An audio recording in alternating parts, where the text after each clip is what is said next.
Hi Tarot Bumblebees, it's Ethony and look what has arrived. The Modern Love Tarot, my new deck. I am so thrilled. It's finally here and I finally get to share with you the deck that I've been working on this year. The art is by Lucy Morningstar and it was designed by myself and written by myself. So let's go swap over those cameras and check out the Modern Love Tarot. Hi lovely ones, so now we're going to go through the Modern Love Tarot. This is the box.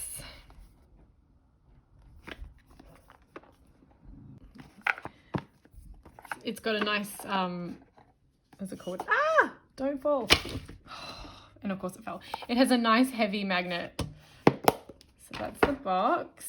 We have the guidebook, which I will go through, but as you can see, it's full color. Now, the cardstock is 350 GSM on a silk matte laminate. We have the backs with this ombre pink and gold stamping. You all know how much I love my gilded stamping, and then gilded edges, gold. Okay. So I created this deck because a lot of people come to the tarot for love. And it is a bread and butter thing for a lot of tarot readers. And I love relationship readings. Relationships for me, in regards to like what they represent to my clients and to life, are where we learn our most important lessons. And so I wanted to create a modern deck that had modern love in it, that showed different aspects and exploring the many facets of love, so that you could use it for your love readings. And you'll see in the guidebook how I've done that. So we have the Fool. So she's casting a love spell. The Fool is out ready to start her journey. The Magician. So it is right away Smith inspired. The High Priestess, like here we have the two pillars being represented by two bookshelves on either side. And this is actually my friend and High Priestess in, not my High Priestess, but she is a High Priestess in Australia, who was the model for this. The Empress. So I wanted her to feel more like she was a part of the tree, which is why she's kind of got that greeny, earthy tint to her skin. That was intentional. Because for me, the Empress, the ultimate Empress is Mother Earth. The Emperor.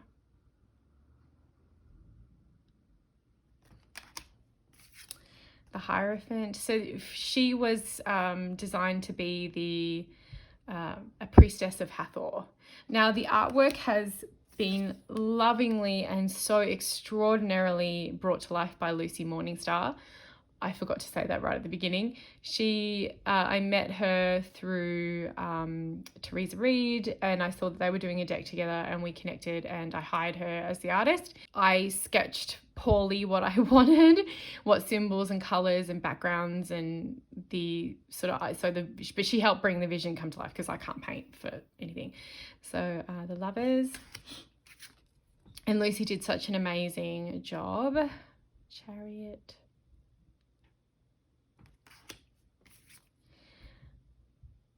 I loved this vision for this deck because it was like this woman could be anywhere in the world, really, because it's the painting in the background here is of giraffes in silhouette.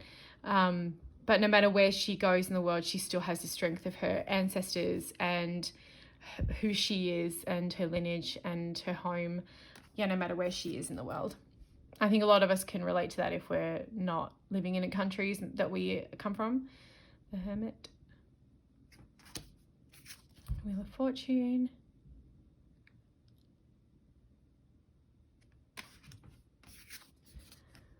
Justice. So a marriage counselor. I thought that was a really interesting modern love kind of perspective of the Justice card. The Hanged Man, who has been texting with someone and is waiting back in that position that the Hanged Man sits in, is in the right away, and is now waiting in suspension. Death. I believe this was the very first card we did together. And if you look carefully on each one of the cards, there is a heart somewhere. So Temperance for me is this healing card, right? It's this alchemy card. So there's a couple of things that I did differently here. So the angel is still there. It's just in the picture that the little girl drew. She is with her family baking, and there are healing herbs. There is tea that the father's drinking, but they had to crack that egg, right? They had to open that shell in order for the alchemy of change to happen in their baking. And that was my interpretation of Temperance from a modern perspective. Now the Devil is my little dominatrix, and I love the Devil card. And this is really about the pleasures and pains of being in the physical body in the material world. And this is like one side is like, and then the other side is the her room. And I just loved that idea of like that juxtaposition of both of them inhabiting the same person, and that we can be a multifaceted being. The Tower. I love this one, the Star.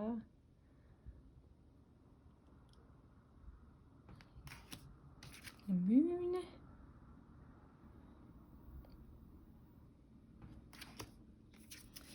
So it was really, really fun to work with Lucy, and I don't know how this happens, but I end up working with like Australian artists. I don't mean to, but Lucy is another. So this one is that this person is in a dark place. It doesn't have to be a grave, but I really just liked this visual of like not being able, having almost tunnel vision in wherever you are, and being pulled up by the angel and being offered hope and a healing heart. The World.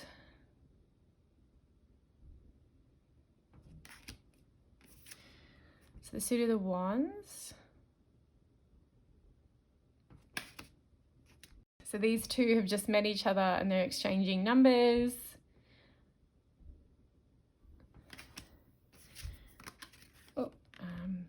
Exploring and backpacking and looking at the map ahead. So I hope that you can see like the tarot in this and the inspiration behind arguing over bags to pack and how to do things.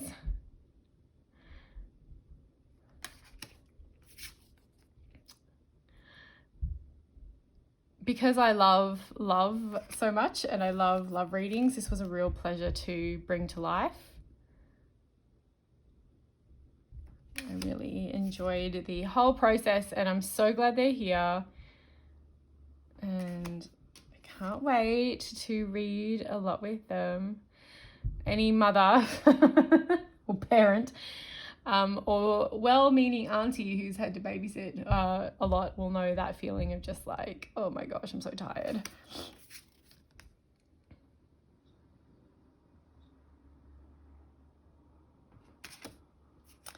So the Page of Wands, she's like, she can be anything she wants to be, which was my inspiration for that. The Knight of Wands is my adventurer, and this Petra is somewhere I've always wanted to go. I would love to go to Petra, to go to Jordan. So I wanted to have that adventurer represent my desire to go there.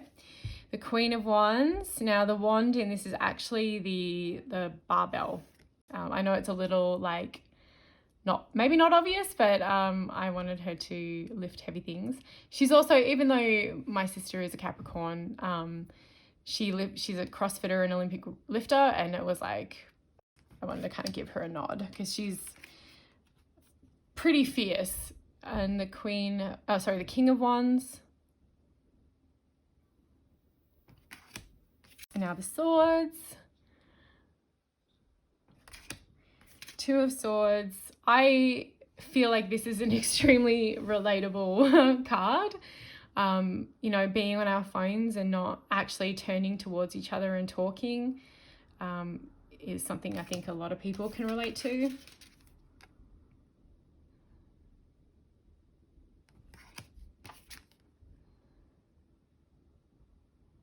I want to be in a giant pool with a big floaty.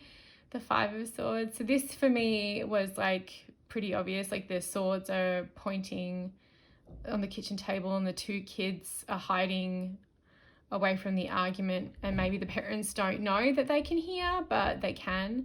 And I wanted it to be this crisscross, right? Like this not only crossing of each other, but like the children in the visual crossing, and that it also could represent their inner child being hurt as well. So Six of Swords. I want that jacket. So she's sneaking out of somewhere. And I loved what Lucy's daughter said about how it's her when she's older stealing her mum's party dress and going out partying. And I was like, yep, she's got the idea of this card. So the Eight of Swords, and she has the key to this lock here, but it's around her neck, but she's like allowing herself to stay. Or is she, depending on the reading? Nine of Swords.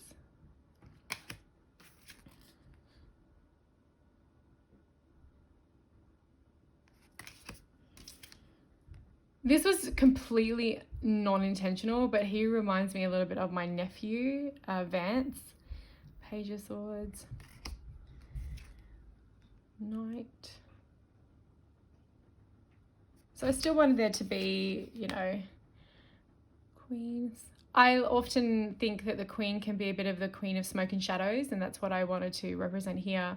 And she has a jigsaw puzzle crown because she's also a very she's a queen of the mental realm, right? And then the King of Swords. And I've got that Spartan. So he's like a warrior for the community.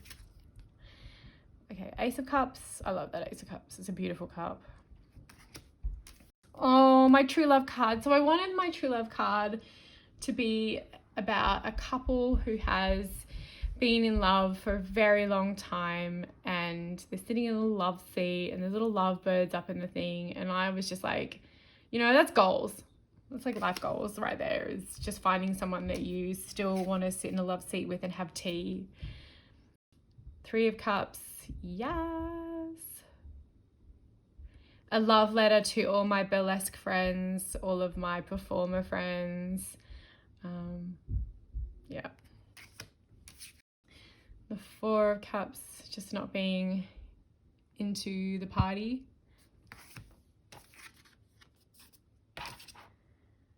Five of Cups.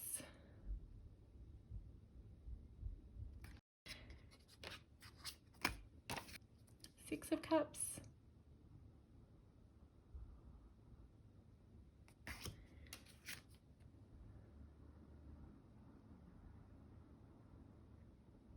Seven.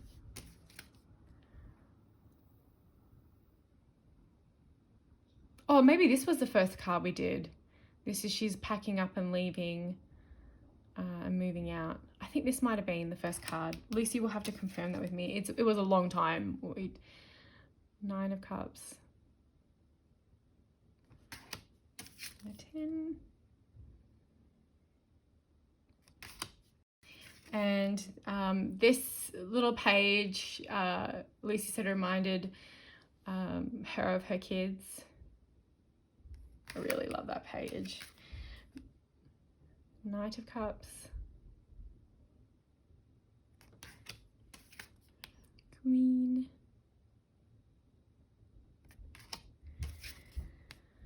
King. And now the Pentacles. The Ace.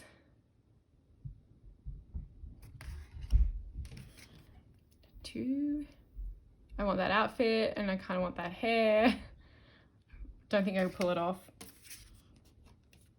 The Three, like showing off the work that, the art that you love and what you are really passionate about.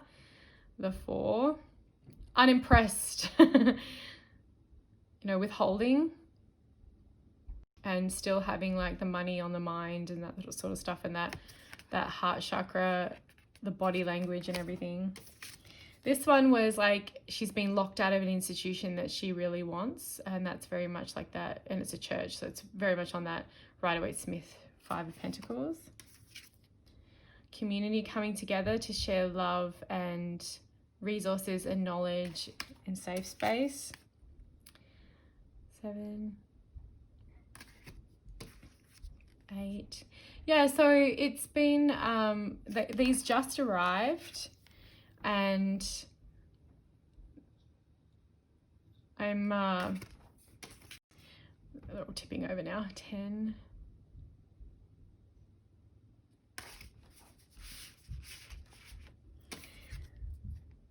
That's a little poochie. Night.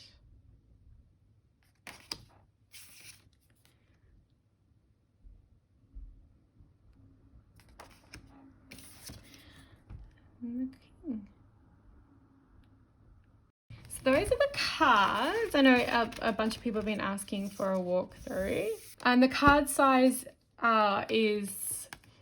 it's a little bit wider than a normal tarot sized card, so it's a little bit bigger, just to let you know. Okay, so the guidebook.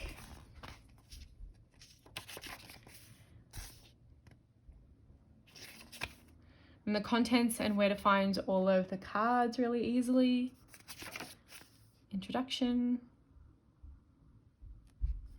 How to use this guidebook. Now, this is how I've laid out the tarot card meanings, and I'll go through them. So tarot spreads. Will they come back? A question lots of people ask. Finding the one. The relationship. Is the relationship over? Self-love.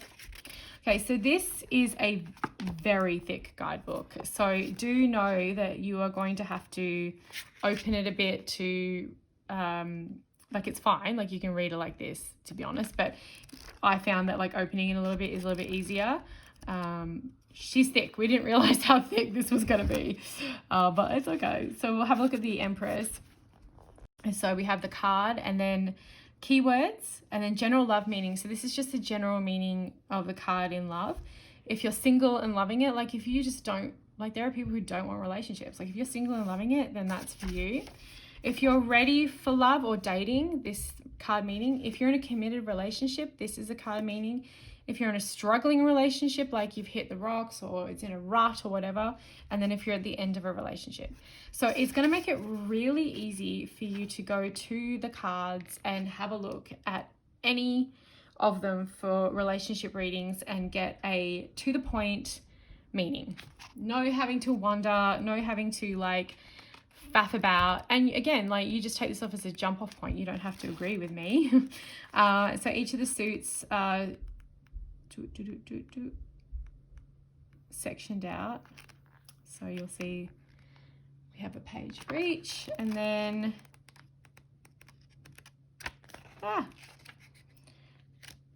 and then that's the lovely Lucy. Oh, thank you so much, Lucy. And then there it is. So that is the Modern Love Tarot. I did it, folks. 4 decks in a year. Wouldn't recommend it to anyone who's an indie creator.